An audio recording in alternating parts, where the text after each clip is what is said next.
Эми бул жер 2003-жылы бул саздак болуп турган жерди, камыш басып турган. камыш басып саздак жерди биз алып бул жерде балык көл кылып алганбыз. 30 көлчө бар эле, ошол жерде балык кармайт деп.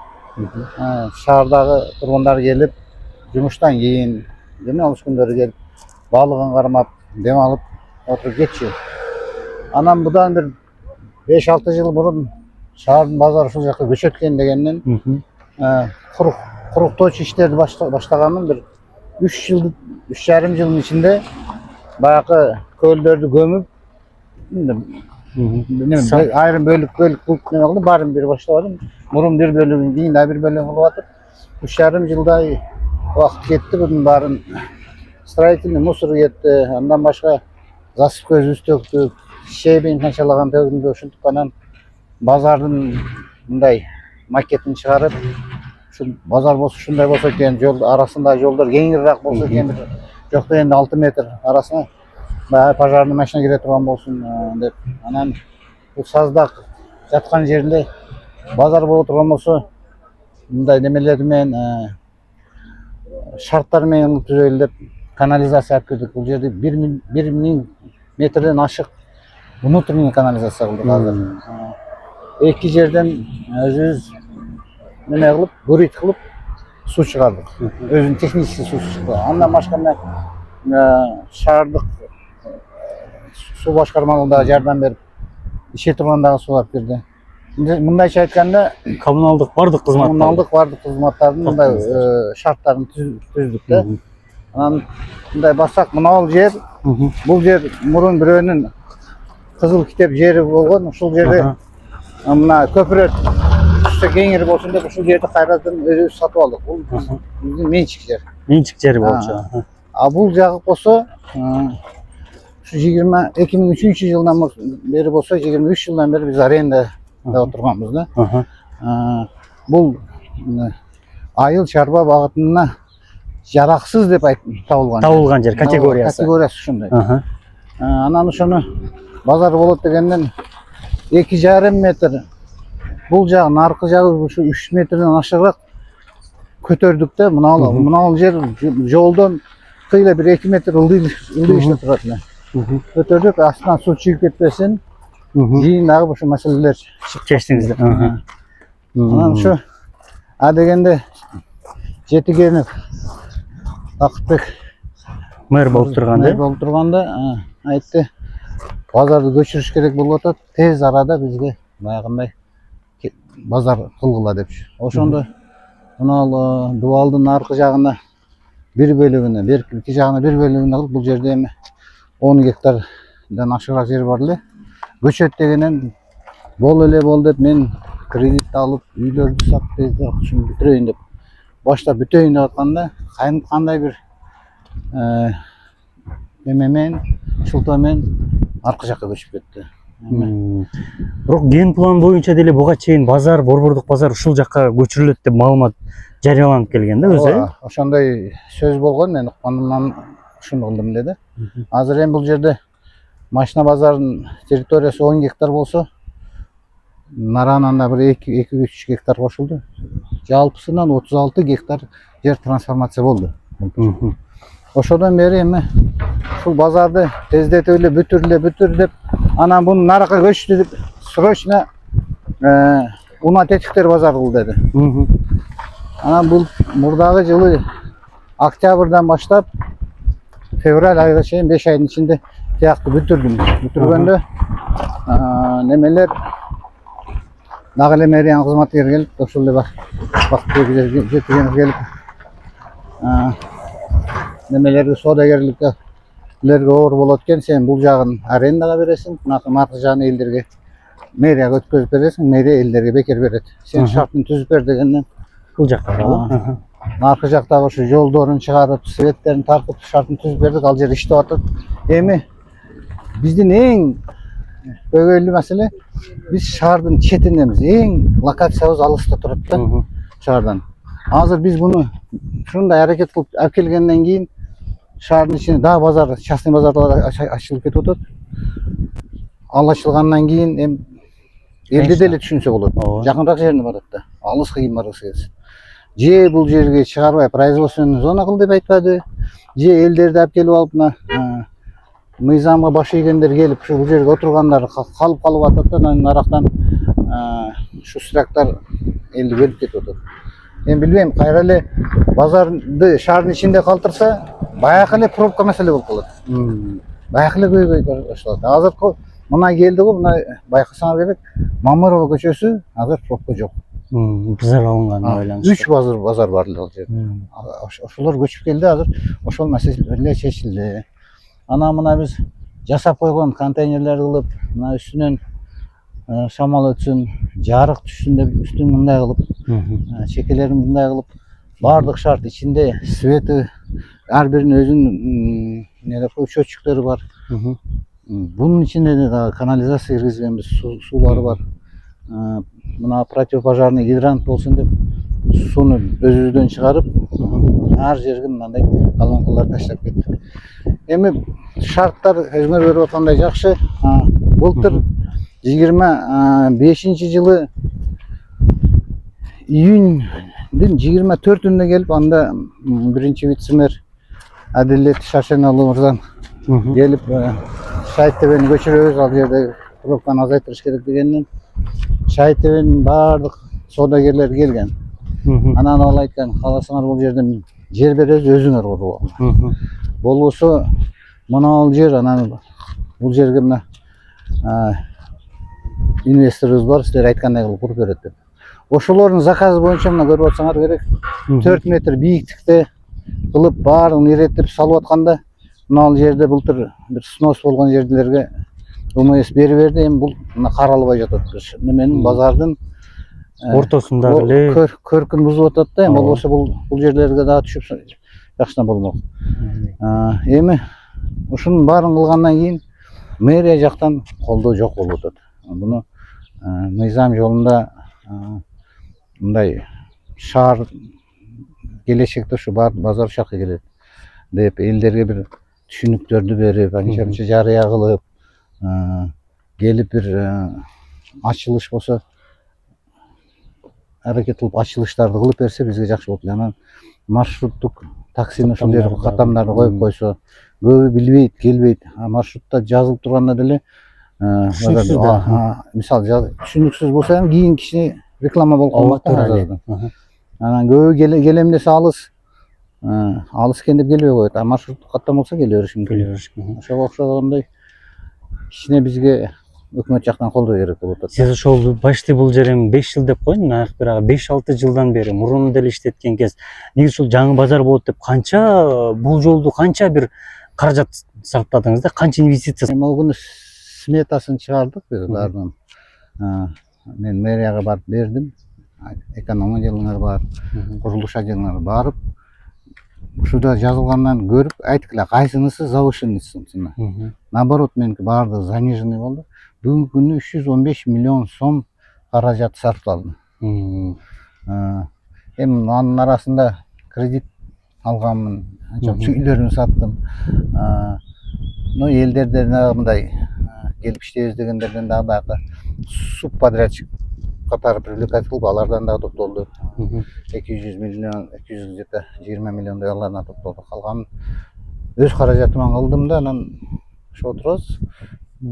Орустар айткандай, у моря погоданы күтүп, качан жардам болот дегенде. Буюрса, бул жак мына Шагыл Мамыров көчөсүндөгү да, мурунку кирпичный деп коеюн.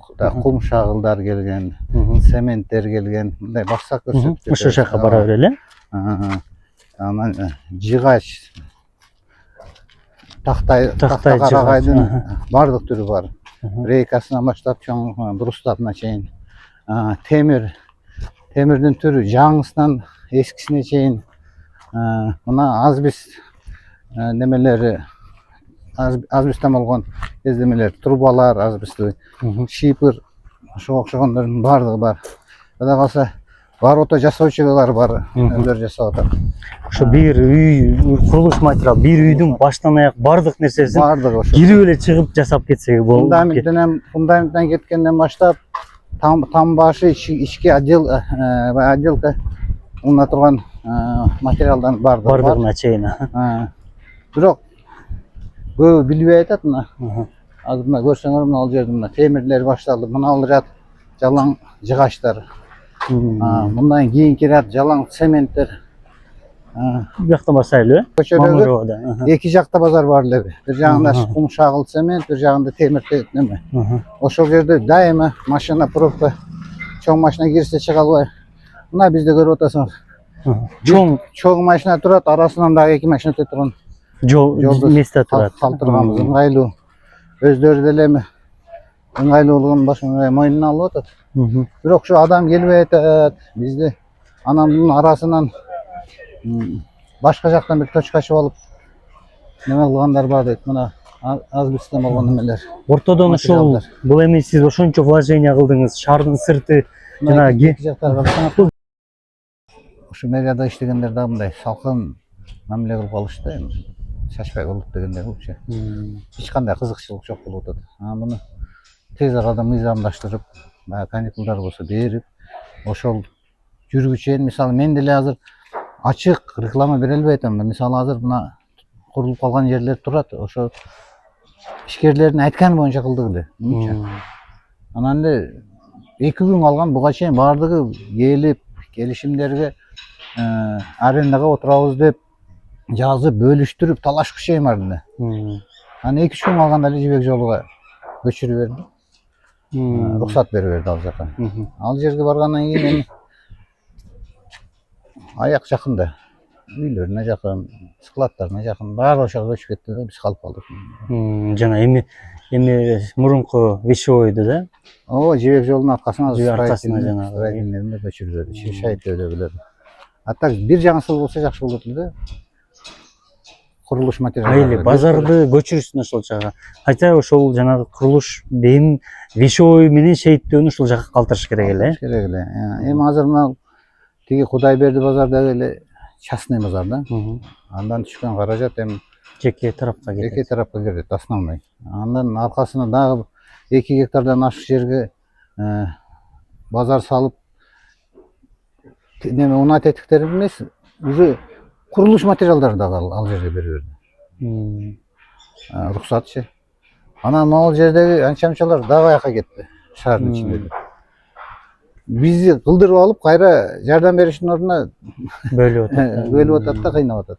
Анан элдердин маанайы түшүп калып атат. Аларга кошулуп биздики түшүп атат, бирок билбейм кандай кылыш керек эми. Өзү чечип, анан бир группасы болобу же бир адам орун басарына болобу же бир начальник отделине жоопкерчилик кылып тапшырса, анан болуп атабы, болбой атабы, баягы кишиге менчүгү болбосо мэр бизге окшогондорду бир айда бир жок дегенде чогултуп, кайсы жумуш болуп атат, эмне аткарылды, эмне аткарылбады, кайсы себептер менен аткарылбай атат деп угуп турса, иш жакшы жүрөбү деген оюм бар. Assalomu alaykum.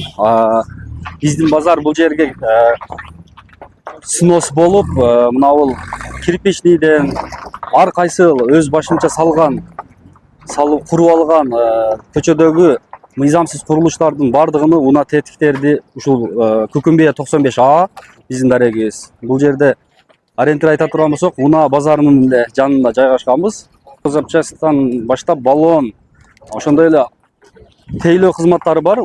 Кадовый частан баштап мотор бүт бардыгын кылдырып кетсеңер болот. Анан ошондой эле сода кылам дегендер болсо, автозапчасть менен аксессуар же болбосо окшогон унаа нерсеге керектүү нерселер менен сода кылам дей тургандар адамдар болсо, бул жерде орундар бекер азырынча. Жайлары азырынча бекер, Азырынча бир 6-7 айга чейин бул жерде иш жүрүшүп кеткенге чейин ошондой эч кандай акысыз келип содасын кылып жүргүзсө болот. Каны мисалы жаңы базар болгон үчүн условиялар кандай, анан коммуналдык кызматтар, электр энергиясы бардыгы эле тартылган, Азыр бул биздин базар пайдаланууга даяр. Бирок бериле элек пайдаланууга. Ооба, биздин ушул жерди ушинтип куруп, Эдербек Сабиров деген агабыз өзү бардык нерселерди түзүп, шарттарын түзүп элге суусунан баштап канализациясына чейин тартып, орундуктарды мындай кылып жакшына кылып салып койгон. Азыр местаңызды көрсөтсөңүз, бош месталардан. Эгер баягы шаарда снос болуп же жаптырылып аткан унаага байланыштуу бардык соодагерлер келип бул жерде ишкерлигин уланта берсе болот. Болот. Мисалы азыр даяр келип ача турган болсо, мисалы мыналар бош, буну берсек болот, буну берсек болот. Ишкерлерге бир жакшы шарт бар да бул жердечи. Мынандай үстү дагы жабылган атайын. Жамгырдан башка эмелерден утепленный болуп, кышында дагы жылуу жакшына болуп салынган базар даяр. Кардарлар жактай. Буюрса мен ойлоп атам, баягы мэр өзү дагы расмий ачылышын жасап бергенден кийин мындай келечеги кең базарда шаардын сыртында бардык жанагы мамлекет койгон талаптарга дагы жооп бере турган жагдайы бар экен.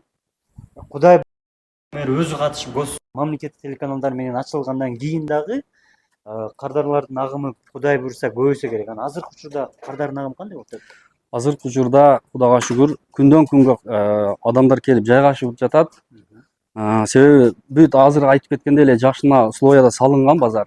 Ошон үчүн күндөн күнгө келип жайгашып, биздин базарыбыз азыр силер көрүп тургандай адамдын эмеси көбөйүп атат, адамдын агымы жакшы. Аралыктарда кенен бул устакананын катарына айта тургансак, ходовой, мотор, электрик болуп жайгашылган, эч кандай кузовщиктерди бул рядка киргизген эмеспиз. Атайын кузовщиктерге отдельный бир ряд бөлүп берип, ошол жакка жайгаштырганбыз. Очеред кезек күтүшпөйт. Бул жерде очередь кезек күтө турган эме жок. Анткени бул жерде устакана көп.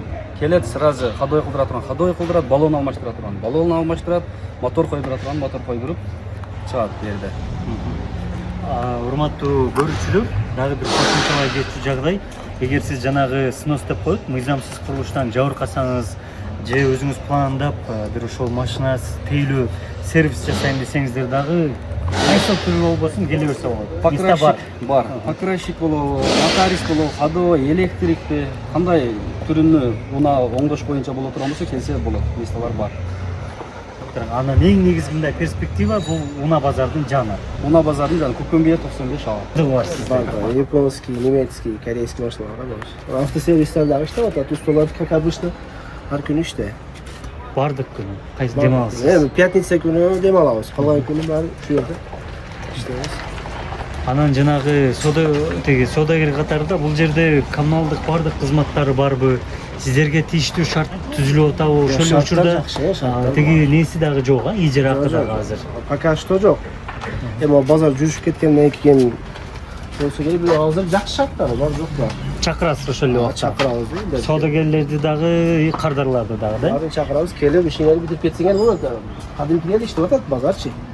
Көпчүлүк билбейт экен да муну, бирок иштеп атат как обычно. Келип ишиңерди бүтүрүп кетсеңер, любой машинаны алып сапса болот. Колдон келгенче өзүбүз алып беребиз. Келип ишиңерди бүтүрүп кетсеңер болот.